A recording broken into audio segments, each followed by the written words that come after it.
Nos encontramos en Zaragoza, en España, y en esta oportunidad tenemos el enorme placer de contar con la compañía de la profesora María Ángeles Rueda Martín, quien es doctora en Derecho por la Universidad de Zaragoza y profesora titular acreditada catedrática en esta misma universidad.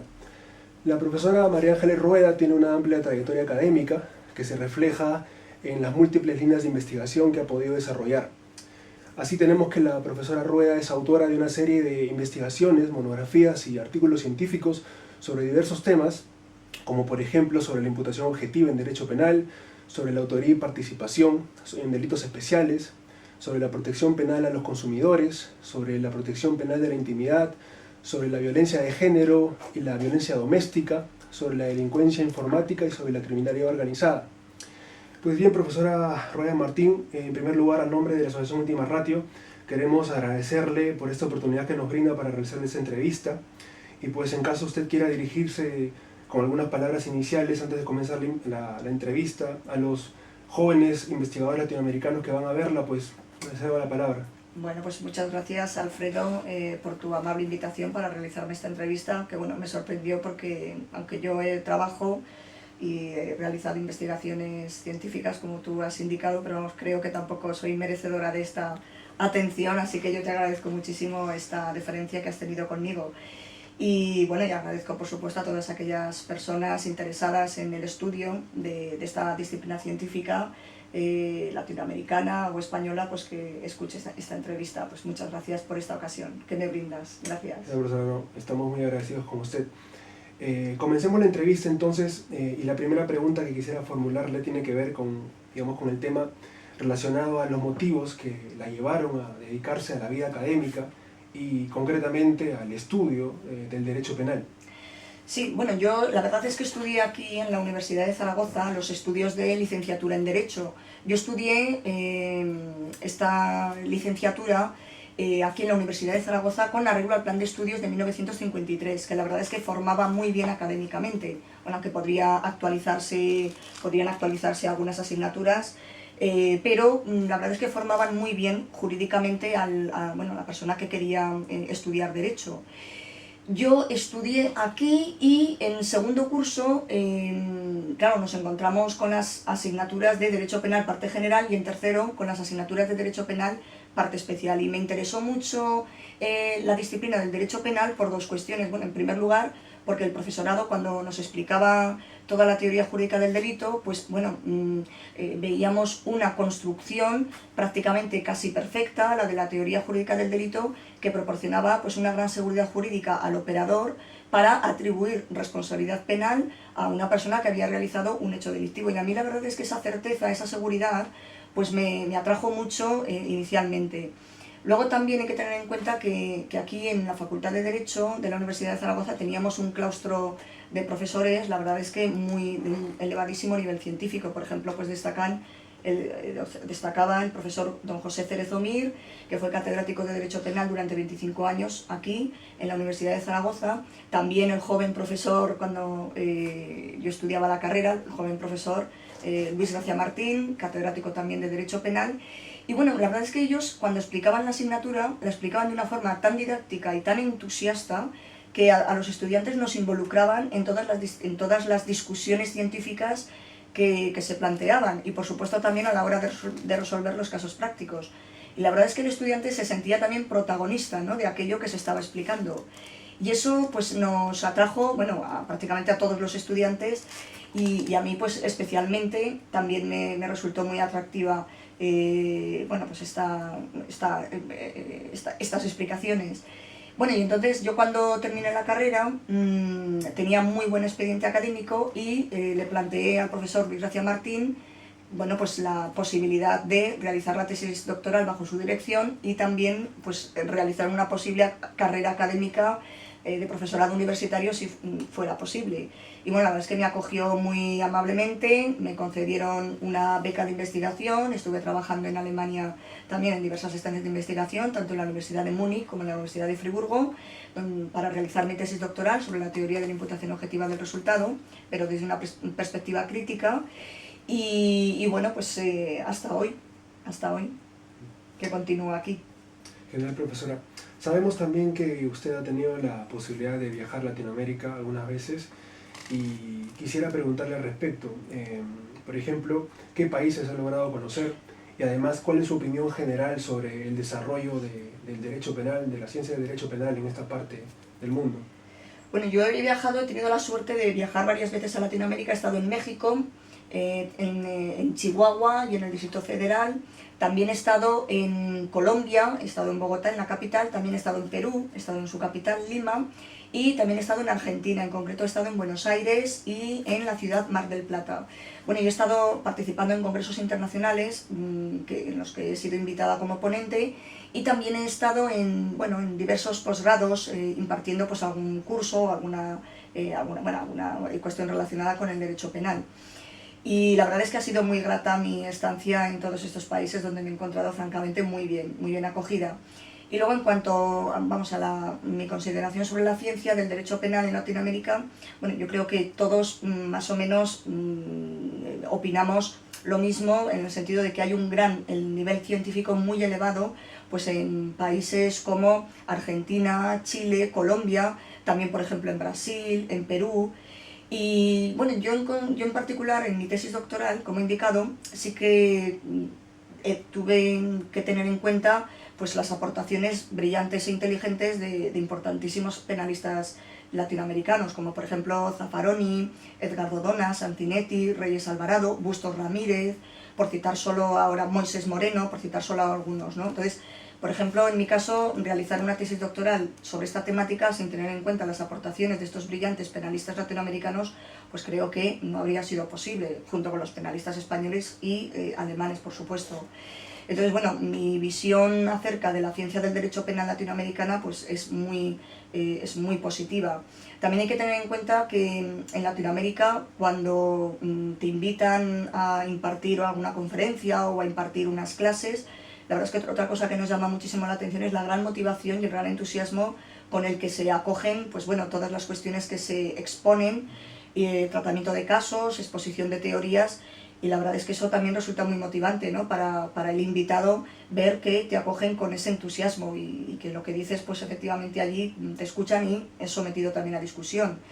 Y luego también otra cuestión que me sorprende, que yo creo que esto también es un lugar común de la ciencia del derecho penal latinoamericano, es que la gran acogida que han tenido las tesis funcionalistas del profesor Jacobs. Bueno, eso es llamativo. Y bueno, me parece también pues significativo. En todo caso, también creo yo que es en Latinoamérica donde bueno, se han producido una exposición y un asentamiento de estas tesis funcionalistas del profesor Jacobs, pero también es donde han tenido lugar importantes debates de detractores de estas tesis, como el profesor Suneman o el profesor Luis Gracia. Yo creo que ha sido en Latinoamérica donde más se ha producido esa confrontación entre bueno, la explicación de estas tesis y luego la contraexplicación, ¿no? Por parte de estos otros autores que he comentado. Pero vamos, la verdad es que en ese sentido yo creo que Latinoamérica es un escenario muy importante en la discusión científica, en cualquier discusión científica relativa al derecho penal.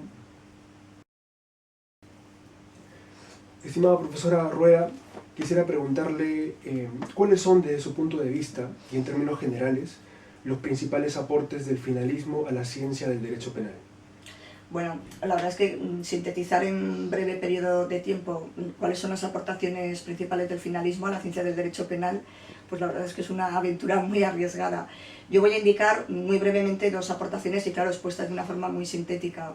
Yo creo que una primera aportación muy importante, que además la trabajé precisamente en el capítulo primero de mi tesis doctoral, fue la siguiente. Vamos a ver, Welsel lo que hizo fue trasladar a la dogmática penal moderna la construcción de Pufendorf, muy importante, que distinguió, dentro de su concepto de imputación, distinguió entre la imputativitas y la imputatio.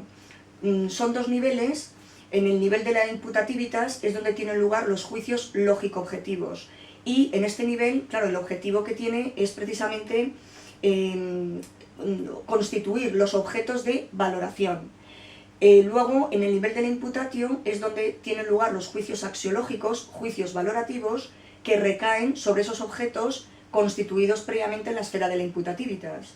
Bueno, entonces en la esfera de la imputativitas, precisamente uno de los objetos de valoración, ya esto aparecía claramente en Pufendorf, y esto lo recogió Welzl, uno de los objetos de valoración que había que constituir era el concepto de acción. Y en el concepto de acción, un elemento rector que permitía precisamente configurar, que lo configuraba, era la voluntad de realización, la finalidad. Y dentro de la finalidad, dentro de la voluntad de realización, también destaca el elemento del dominio del hecho. Bueno, entonces, si estos elementos estaban presentes, pues efectivamente podemos constituir el concepto de acción. Y a través de estos elementos estructurales se permite imputar un hecho a un autor como su propia obra. Bueno, pues todo esto tenía lugar en la imputativitas, en el concepto de la imputativitas planteado por Pufendorf, que Welzl recogió y trasladó a la dogmática penal moderna. Luego, en la esfera de la imputatio, como he dicho, es donde tienen lugar los juicios valorativos. Pero Welzl sí que distinguió, basándose en esta importante aportación planteada por Pufendorf, Welzl sí que distinguió claramente entre la esfera de los juicios lógico-objetivos, por una parte, y los juicios valorativos. De manera que los distinguió con tanta claridad que estableció que una cosa son los juicios lógico-objetivos, que tienen como función establecer los objetos de valoración, pero estos objetos no son más que el portador del valor, pero no son el valor mismo. El valor mismo es algo que se atribuye en otra esfera distinta. Y también estableció Welzl que que la tarea de la interpretación del derecho positivo, al menos en lo que respecta a la parte general, es precisamente establecer cuáles son los elementos estructurales que permiten constituir los objetos de valoración sobre los que proyectar después los juicios axiológicos correspondientes. Yo creo que esta fue una primera aportación muy importante, claramente, muy discutida en la doctrina, pues se ha rechazado, por supuesto, este presupuesto, pero fue una primera aportación y además muy original, y como digo, que hunde sus raíces en la concepción del concepto de imputación de Pufendorf. Esta fue, yo creo, una primera aportación. Y luego también una segunda aportación muy importante, que está muy vinculada con esta que he señalado, es la siguiente. Claro, Welzl precisamente fue quien estableció los fundamentos teóricos de un concepto personal de lo injusto, y lo hizo poco después de que ya en el año 1929 von Weber también apuntara hacia una concepción personal de lo injusto. Bueno, pues bien, este concepto personal de lo injusto, tiene como punto de partida este concepto de acción que he comentado anteriormente, en el que hay que estudiar como elemento estructural la finalidad, la voluntad de realización, y que incorpora también el dominio del hecho. Bueno, esta es una aportación, por lo tanto, también esencial, muy importante, que es también muy conocida y ha sido reconocida, por supuesto, por parte de la doctrina. Este concepto de acción es muy importante porque en la esfera de la imputatividad se presenta, así lo manifestó Welzl también con una gran claridad, se manifiesta desde un punto de vista unitario, sin efectuar ninguna escisión entre una parte objetiva y una parte subjetiva. Y esto, claro, es también muy importante resaltarlo. Welzl sí que es cierto que asestó un golpe muy importante al sistema clásico y neoclásico del delito, porque, lo que hacía el sistema clásico y neoclásico del delito era escindir la unidad de sentido de la acción en una parte objetiva, que se estudiaba en la tipicidad y en la antijuridicidad, y la parte subjetiva, el dolo y la imprudencia, que se estudiaba pues en la culpabilidad. Bueno, pues Welzl lo que hizo fue modificar sustancialmente esta organización a través de un concepto de acción que se presentaba como una totalidad llena de sentido, aprendido por elementos objetivos y subjetivos ya en el propio concepto de acción en la esfera de la imputativitas. Y esto, claro, es importante también tenerlo en cuenta a la hora de entender su formulación del concepto personal de lo injusto que diseñó Welzl. Claro, luego también son claramente reconocidas pues las diversas soluciones que se aportaron en las discusiones de todas las cuestiones que se plantearon en el seno del concepto personal de lo injusto formulado por Belsel. Pues en concreto me refiero, por una parte, claro, el dolo dirigido a los elementos objetivos del tipo se tiene que trasladar, como he dicho antes, de la culpabilidad a la tipicidad. Lo mismo sucede con la infracción del deber objetivo de cuidado, que en el sistema clásico y neoclásico del delito se ubicaba en su estudio en la culpabilidad y se traslada a la tipicidad. Claro, esto supuso una reformulación de la tipicidad dolosa e imprudente.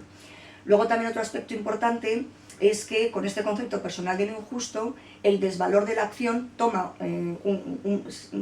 adquiere un primer plano frente al desvalor del resultado. El desvalor del resultado era lo preeminente en lo injusto en el sistema clásico y neoclásico del delito. Luego también es muy importante la aportación realizada por el finalismo a la teoría del error, al distinguir entre el dolo y la conciencia de la antijuridicidad. Esto también es un aporte muy reconocido del finalismo.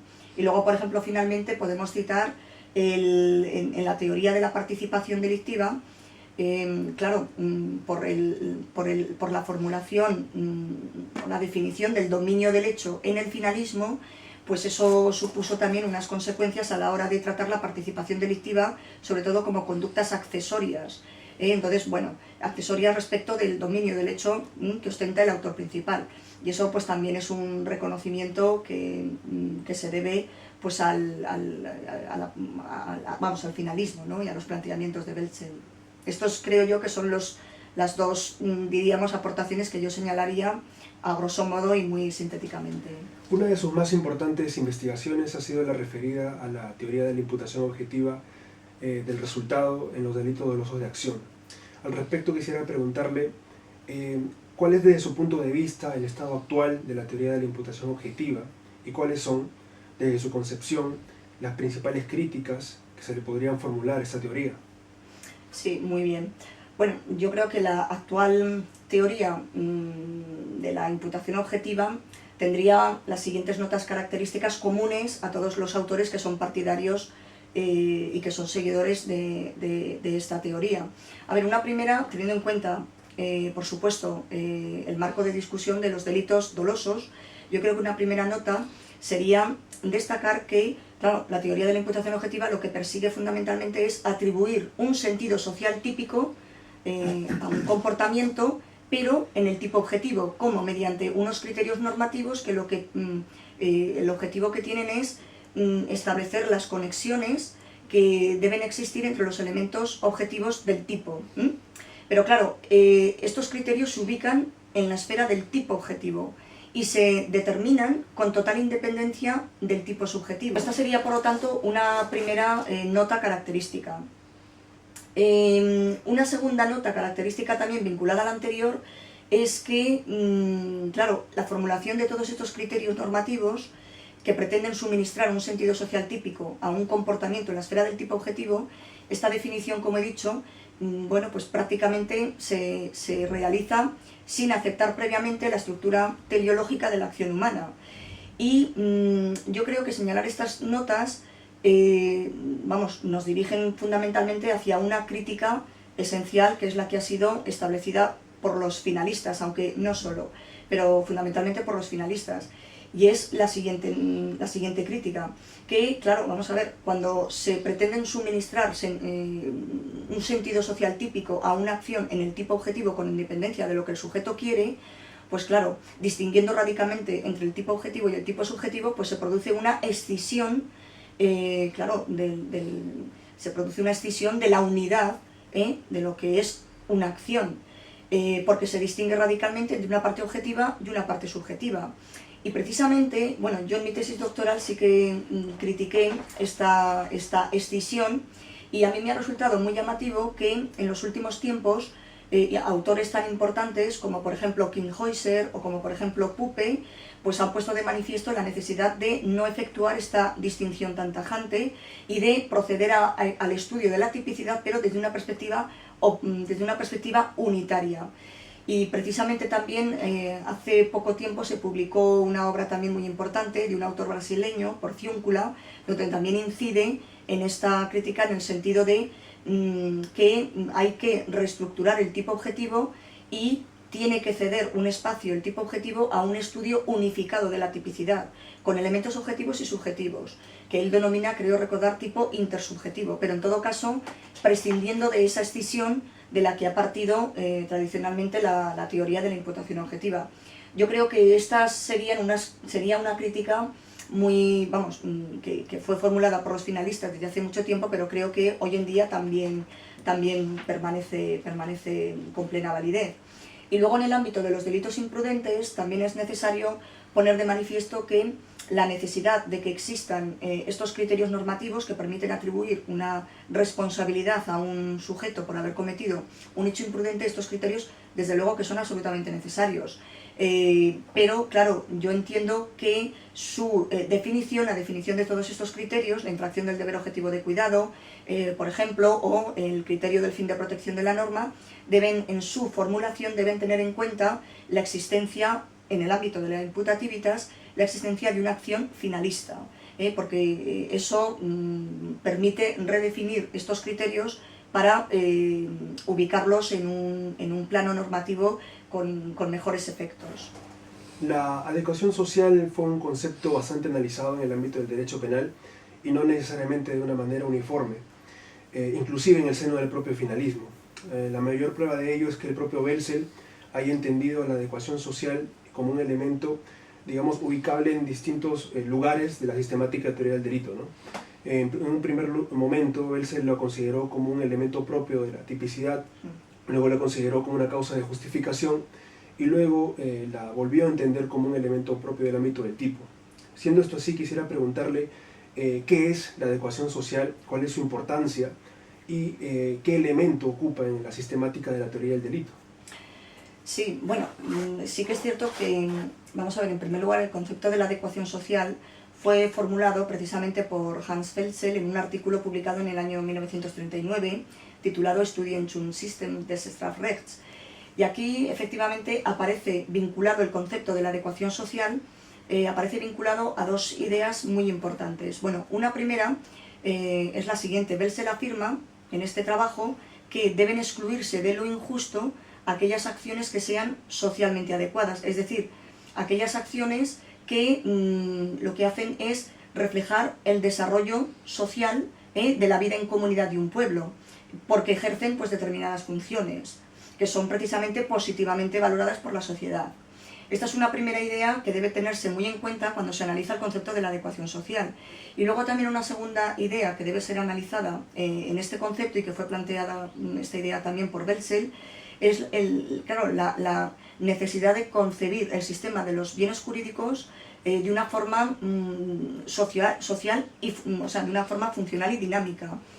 Claro, Welzel estableció que los bienes jurídicos no son entes que tienen que estar guardados en un armario en vitrinas, sino que por el contrario los bienes jurídicos claro, se tienen que usar, se tienen que consumir por parte de los miembros de una sociedad, precisamente para reportar, bueno, pues mediante las cuales pues, bueno, se realizan acciones que reportan un beneficio a la sociedad con carácter general. Bueno, entonces yo creo que estas ideas fueron planteadas originalmente por Welzel en este trabajo de 1939 y precisamente la importancia de estas ideas también han sido puestas o fueron puestas de manifiesto por la teoría de la imputación objetiva del resultado a través del concepto del riesgo permitido. Ambos institutos, adecuación social y riesgo permitido, tienen un punto en común y es que impedirían la intervención del derecho penal en relación con estos comportamientos que pueden resultar socialmente adecuados o útiles para el desarrollo de la sociedad.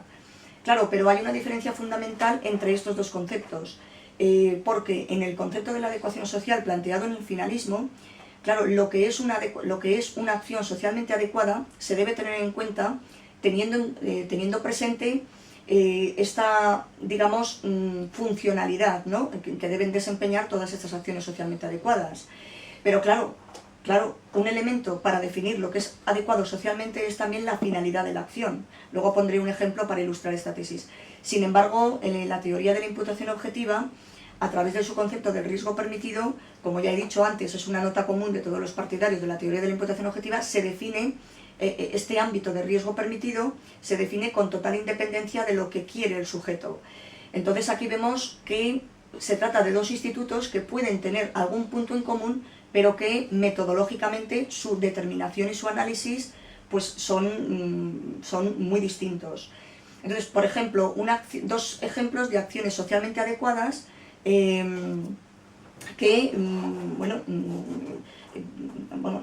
cuya determinación se efectúa de la manera que he indicado. Vamos a poner el ejemplo de las actividades médico-quirúrgicas.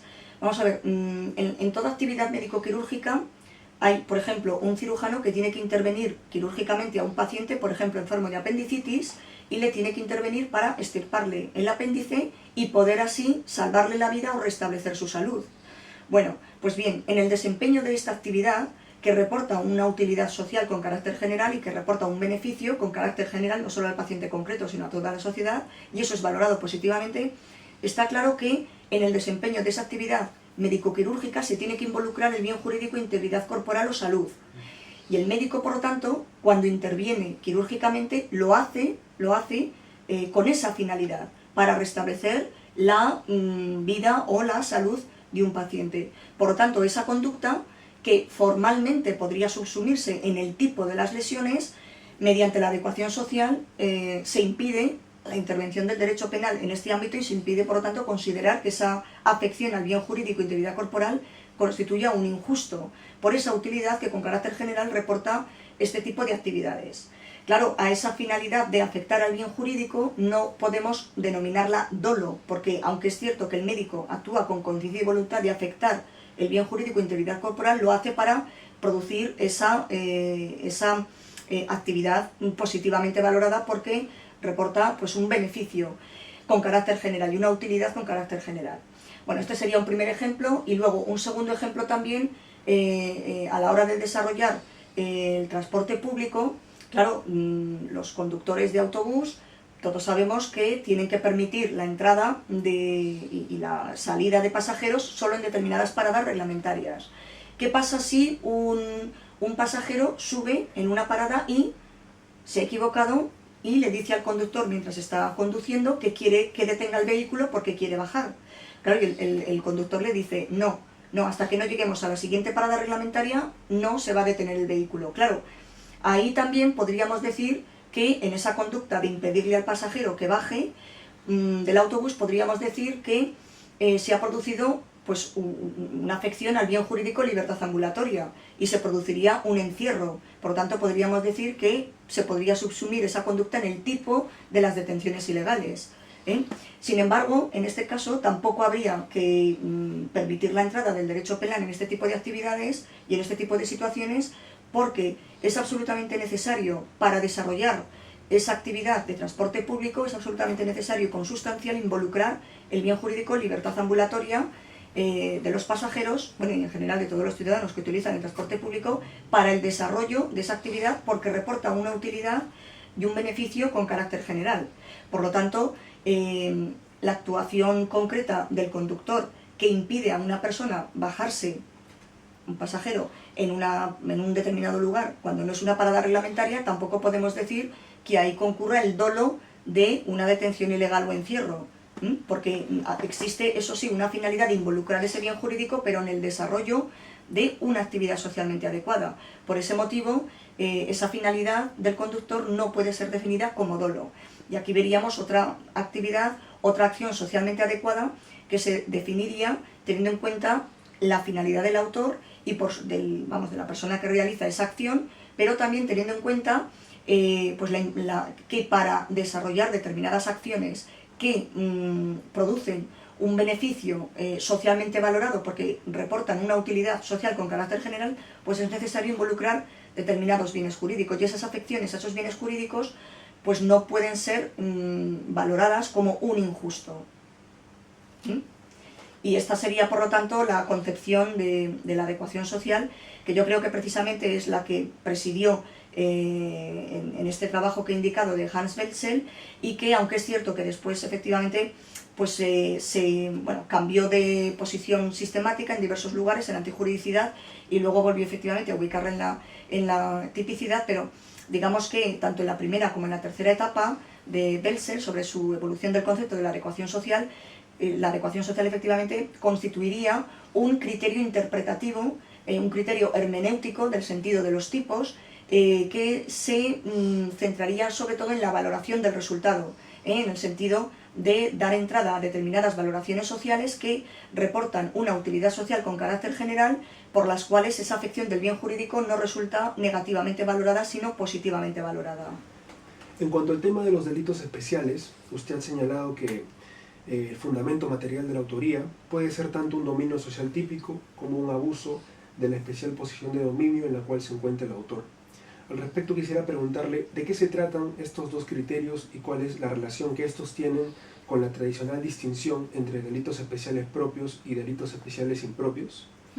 Sí, muy bien. Bueno, vamos a ver, en primer lugar, en relación con los delitos especiales, en España, sobre todo, sí que se han producido recientes investigaciones que han procurado proporcionar o explicar los motivos en virtud de los cuales el legislador limita la definición de determinados autores a una determinada clase de sujetos.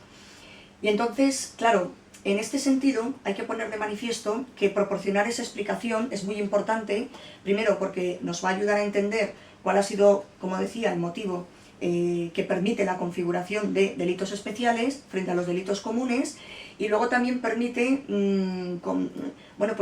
establecer una serie de premisas para tratar la participación, sobre todo del extranei, en esta clase de delitos.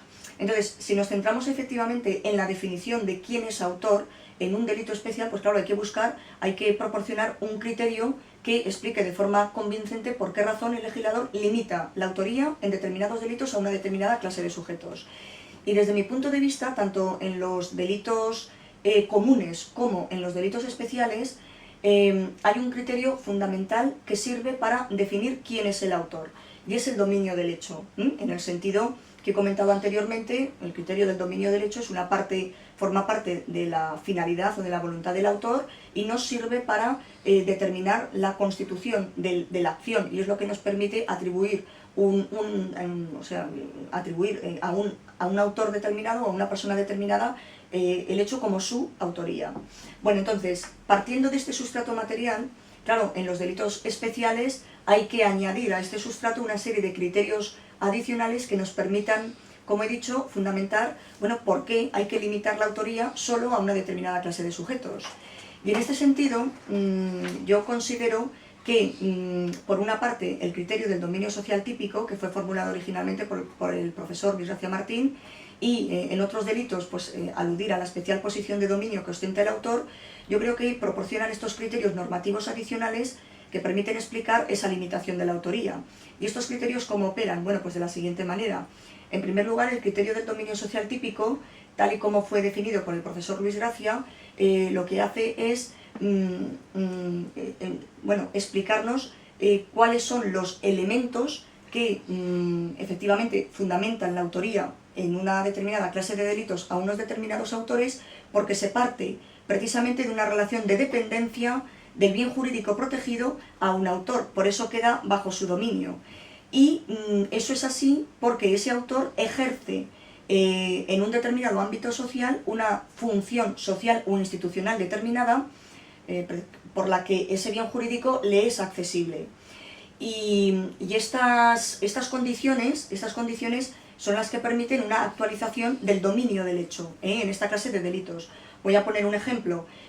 Vamos a imaginar el delito de detención ilegal. Ya hemos visto que es un delito común. Un delito de detención ilegal o de encierro lo puede realizar cualquier persona. Pero claro, cuando quien realiza esa detención ilegal o encierro es, por ejemplo, un policía, el bien jurídico libertad ambulatoria queda más accesible porque tiene un acceso más amplio. El policía tiene un acceso más amplio a lesionar ese bien jurídico que un particular. Bueno, pues lo que se hace en este delito especial, que castiga con una pena más grave, por ejemplo, o incluso con una pena única, pues bueno, en algunos delitos, en algunos códigos penales, lo que se hace es decir quién es, o sea, el autor es un policía, y lo que hace es, el policía en el desempeño, por ejemplo, de una actuación policial mediando una causa por delito, si detiene a una persona, pero lo hace al margen de las legalidades establecidas normativamente, pues entonces el bien jurídico libertad ambulatoria se encuentra más vulnerable frente a esta actuación del policía porque ejerce esa función institucional y recibe una mayor pena. Por eso se justifica la limitación de la autoría con una pena mayor a este sujeto frente a todos los demás. Otro ejemplo también lo podemos encontrar en relación con la prevaricación del funcionario público. Claro, el funcionario público se castiga, en casi todos los códigos penales se castiga que un funcionario público dicte en un procedimiento administrativo resoluciones injustas. Pues bien, aquí el funcionario también está desempeñando una función institucional en virtud de la cual ese bien jurídico pues, sea más accesible y pueda ser lesionado más fácilmente por esta clase de sujetos. Por esa razón, el legislador lo que hace es establecer un delito específico en este ámbito exclusivamente, tipificando un delito que además no tiene una figura común paralela. Bueno, aquí efectivamente entonces nos encontramos con que estos bienes jurídicos resultan más accesibles y pueden ser lesionados más fácilmente en relación con esta clase de sujetos porque ejercen una determinada función institucional. La mayor parte de los delitos que se recogen en nuestros códigos penales yo creo que son delitos de dominio social típico y se definirían por estas características que he indicado. Pero también es verdad que los delitos, hay otros delitos de número más reducido que no se explican con arreglo al criterio del dominio social típico. Entonces, yo considero que el criterio de la autoría que tiene que ser utilizado para proporcionar estos argumentos que fundamentan por qué esa limitación hay que establecerla, es la especial posición de dominio que ostenta el autor. También porque en esa especial posición de dominio hay determinados bienes jurídicos que resultan más accesibles a esta clase de sujetos. Por ejemplo, esto ya habría que concretarlo en cada tipo delictivo, porque hay una mayor dependencia que puede ser económica o puede ser una dependencia por razones de confianza, como sucede por ejemplo en los casos de violencia doméstica, etc. Bueno, en definitiva, en estos tipos delictivos, por ejemplo, en un caso de violencia doméstica, si un padre o una madre maltratan a un hijo o a una hija, claro, ese maltrato tiene lugar en una especial posición de dominio que ejerce el sujeto activo por una relación de confianza, de familiaridad, etc. Y eso es lo que explica la limitación de la autoría a esta clase de sujetos. Por lo tanto, la distinción entre delito común y delito especial, bueno, no sería, por lo tanto, una distinción simplemente formalista, porque efectivamente proporciona una explicación. Esta distinción nos pone en evidencia una explicación de por qué hay determinados sujetos que tienen que ser definidos como tales en un grupo de delitos y en otro grupo de delitos. Sí que me parece ya más discutible, en este sentido, la distinción entre delitos especiales propios o impropios, porque esta distinción, desde mi punto de vista, bueno, como yo creo que también han llegado a esta conclusión otros autores también importantes, como por ejemplo Puppe en Alemania o en España el profesor Víctor Gómez y el profesor Javier Sánchez Vera, en el sentido de considerar que esa distinción entre delitos especiales propios o impropios, básicamente lo único que ponen de manifiesto, sobre todo la existencia de los delitos especiales e impropios, es la relación concursal que puede existir entre estos delitos y los delitos comunes, pero que en realidad la distinción entre delito especial propio o impropio no tiene fundamento porque la definición de delito especial se efectúa del modo que he indicado anteriormente. Bueno, pues hay determinados bienes jurídicos que resultan accesibles a determinadas clases de sujetos por el ejercicio de una determinada función o porque ostentan una determinada posición de dominio y por eso son más fácilmente lesionables por estos sujetos en estos contextos. Y ese es el único motivo por el que hay que limitar la autoría a esta clase de sujetos. Por lo tanto, esa distinción entre delito especial propio o impropio, digamos que no tendría mayor fundamento. En lo que se refiere a la responsabilidad penal del partícipe extraneus en delitos especiales, ¿cuáles son las posiciones a favor y en contra que existen en España con respecto a la existencia del artículo 65.3 del Código Penal Español? Asimismo, tomando en cuenta que en Perú no existe una disposición como la del mencionado artículo, quisiera preguntarle cómo se resolvía en la doctrina y jurisprudencia española los casos en los que se buscaba atenuar la pena del partícipe extraneus en un delito especial antes de la entrada en vigencia de este artículo? Sí, bueno, en primer lugar, efectivamente el artículo 65.3 se introdujo en el Código Penal de una forma muy original y muy novedosa, en una reforma que se llevó a cabo en el año 2003. Y en este artículo 65.3 se establece que para el cómplice, perdón, para el cómplice no, justo precisamente para el cooperador necesario o el inductor en un delito, cuando no concurren en dichos partícipes las condiciones que fundamentan la responsabilidad del autor, entonces hay que atenuar facultativamente la pena 1 grado. Esa es la regulación que se recoge en nuestro Código Penal. La verdad es que la introducción de este precepto pues, ha originado pues, una discusión acerca de su oportunidad. Ha habido autores que se han manifestado de una manera pues, muy combativa y en contra de la presencia de este precepto en el Código Penal. Yo considero, sin embargo, que la presencia de este precepto, bueno, es necesaria, por una parte, porque si se realiza un estudio en la parte especial del Código Penal español, llegaremos a la conclusión de que no hay un tratamiento unitario en torno a qué pena tiene que recibir un partícipe extraneus en un delito especial, porque en algunos casos en nuestro Código Penal, aquí donde se contempla, junto a la pena del autor, la pena del partícipe, que esto en los delitos contra la administración pública pues hay algún supuesto en el que es así, pues vemos que efectivamente se establece la misma pena al partícipe extraneus que al autor del delito especial. Sin embargo, en otros preceptos sí que se recoge una atenuación. Por lo tanto, digamos que no había un pronunciamiento claro o unívoco en la parte especial de nuestro Código Penal al respecto. En la doctrina científica y sobre todo en la jurisprudencia sí que podía considerarse prácticamente, bueno, una opinión amplísimamente mayoritaria, aquella que sustenta o que sustentaba antes de la introducción del Código Penal, de este apartado tercero del artículo 65, y una parte muy importante de la doctrina mayoritaria sí que establecía que el partícipe extraneus debía recibir una atenuación de la pena porque, digamos que su aportación como extraneus pues tiene un contenido de injusto menor, porque en él no concurren esas condiciones requeridas para ser autor en un delito especial. Bueno, y la jurisprudencia pues prácticamente también, de forma quizás más unánime que en la doctrina, pues también venía acogiendo esta solución. Claro, sobre todo esto era necesario en los delitos especiales propios, porque en los delitos especiales impropios lo que se venía haciendo tradicionalmente era romper la unidad del título de imputación y considerar que el partícipe extraneus pues era partícipe de un delito común. Bueno, bien, lo que pasa es que aquí en este sentido la doctrina pues puso de manifiesto, y la jurisprudencia sí que puso de manifiesto, la necesidad de no romper el título de imputación. Pero claro, si no se rompe el título de imputación, sobre todo en los delitos especiales propios, porque no se puede romper, pero claro, entonces lo que habría que hacer era atenuar la pena del partícipe extraneus. Y aquí nos encontrábamos con diversas formas de proceder, porque por una parte en la doctrina, por ejemplo el profesor Gimbernat Ordey afirmaba que esa atenuación no era dogmáticamente posible, que sería preferible que se contemplara de forma expresa, pero que dogmáticamente no era posible porque tampoco había ninguna circunstancia atenuante de forma expresa que acogiera esa circunstancia atenuante. En el mismo sentido también se pronunciaba pues, un importante sector doctrinal.